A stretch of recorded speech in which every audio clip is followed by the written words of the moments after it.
అందరికీ నమస్కారం. మీ యశోద గోపాల్. ఈరోజు ఒక చెడు కూడా మంచికే అనేది ఒక చిన్న కథ ద్వారా అది ఎందుకో చెడు మంచికే ఎందుకు వస్తుందో ఒక చిన్న కథ ద్వారా తెలుసుకున్నాం. సృష్టిలో ఏ భావన కూడా వ్యర్థమైనది కాదు. మంచి మాత్రమే నిలబడి ఉంటే దాని విలువ ఉండదు. పక్కన చెడు కూడా ఉంటే మంచి విలువ తెలుస్తుంది. అలాగని చెడును సమర్థించడం కాదు. ఏదైనా మన మంచికే అనే పాజిటివ్గా తీసుకుంటే చెడు జరిగినప్పుడు అంతగా దుఃఖించం. దీనికి ఉదాహరణగా ఒక కథ ఉంది. ఒకానొక ఆశ్రమంలో ఒక సాధువు ఉన్నాడు. వారి సాధన, ధ్యానం, జపం ఫలితంగా కొన్ని సిద్ధులు లభించాయి, ఇంకా కొన్ని శక్తులు లభించాయి. కానీ లోక కళ్యాణం కోసం ఇంకా సాధన చేయాలి. తనను ఉద్ధరించుకోవాలనుకున్న, లోక కళ్యాణం కోసం పాటుపడాలనుకునేవారు సన్యాసులుగా, యోగులుగా, సాధువులుగా మారుతారు. ఎందుకంటే చేసేవారికి మోక్షము, లోక కళ్యాణం రెండూ జరుగుతాయి. ఇటు వాళ్ళకి మంచి, ఇటు లోకానికి మంచే జరుగుతుంది. లోకానికి జరిగే మంచి ఏమిటని మనకు అనుమానం వస్తుంది. యోగ లోకంలోని యోగులు లోకానికి హాని చేసే, నాశనం చేసే దుష్టశక్తులను అడ్డుకుంటారు. ఎన్నో దుష్టశక్తులు ప్రజల్ని నాశనం చేయాలని, ఇంకా వారిలో మూఢ అంధ విశ్వాసాలను పెంచి అజ్ఞానులుగా చేసి దుఃఖాలకు గురి చేస్తే వాటికి ఆనందం. అది వారి లక్షణం.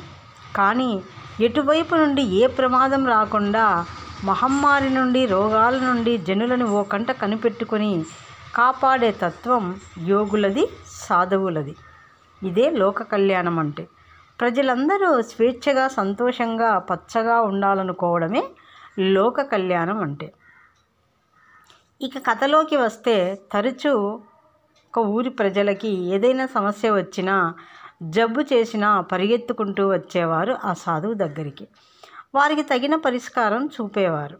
వీరికి మహిమ కాస్త ఆ నోట ఈ నోట అన్ని ఊర్ల జనాలకి పాకింది. జనం తండోపతండాలుగా రావడం మొదలైనది. ఇక వారితోనే సరిపోయేది. ధ్యానం చేయడానికని కళ్ళు మూసుకుంటే జనాల శబ్దాలు మనసుని ప్రశాంతంగా, నిశ్చలంగా ఉంచేవి కావు. కానీ సిద్ధులతోనే సరిపోకూడదు, ఇంకా కఠిన సాధన చేయవలసి ఉంది. అందుకే ఆ సాధువు ఒక ఉపాయం ఆలోచించాడు. ఎవరైనా ఆడవాళ్ళు సమస్య పరిష్కారం కోసం వచ్చినప్పుడు వాళ్ళ కొంగు లాగడం, కన్ను గీటడం లాంటివి కోనంగి పనులు చేసేవాడు. క్రమంగా ఈ విషయం అందరికీ తెలిసింది. పాపం ధ్యాన సాధన కోసం తనపై తానే అపవాదు వేసుకున్నాడు ఆ సాధువు. ఇక క్రమంగా వాడు సాధువు కానే కాదు, వాడొక కామాంధుడు అని జనాలు రావడం క్రమంగా తగ్గిపోయింది. అలా జనాలు పొగిడిన వారే తెగి రావడం మానివేశారు. ఇక సాధువు ఒక చెడు జరిగినా తనకు తపస్సుకి ఏకాంతం కలిగినందుకు సంతోషించాడు. కళ్ళు మూసుకొని ధ్యానంలో లీనమైపోయాడు. నెగిటివ్నెస్ అని, చెడు అని, శాపం నాకు అని మనం ఒక్కోసారి వాపోతూ ఉంటాం. కానీ సందర్భానుసారంగా అవి మనకు ఉపయోగపడతాయి. నలుడు ఒక కారడవిలో చిక్కుకుపోయినప్పుడు తక్షకుడు అనే సర్పం కాటు వేస్తుంది. ఆ కాటు విషం వలన శరీరం మరుగుజ్జుగా మారి కాళ్ళు చేతులు వంకరపోయి అవిటివాడైనాడు. శరీరం అంతా వ్రణాలు వచ్చాయి. 3 లోకాలలో సౌందర్యవంతుడు, తేజోవంతుడు, వీరుడు ఒకనాటికి ఇలా కురూపిగా మారాడు. కారణం విధి. కానీ నలుడికి ఆ వికృత రూపం ఉపయోగపడింది.